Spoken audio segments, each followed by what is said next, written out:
Қайырлы күн. Байқасаңыздар, соңғы кезде бір түсініксіз вирус пайда болды. Үш көріп жатырмыз, 2-3 күнде жақсы боламыз, одан қайтадан ауырып қалып жатырмыз. Балалар да, үлкендер де. Балалар жаңағы садикке барып келеді. Қазір корпоративный сезон басталып жатыр. Көбісі ауырып жатыр. Дене қалтырайды, дене қызуы бір көтерілгендей болады, бірақ өлсең бір қалыпта.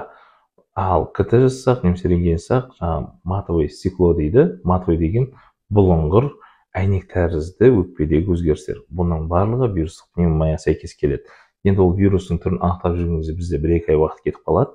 Сол себептен уақытымызды жай ғана вирус анықтауға емес, бірден дәрігерге көрініп, соны емдеп тастауға тырысуымыз керек. Өйткені дер кезінде емдемесек, ол басқа да асқынуларға алып келеді. Жаңағы плевритіміз бар, эмфиема бар, тағыларына, эндокриндік жүйедегі.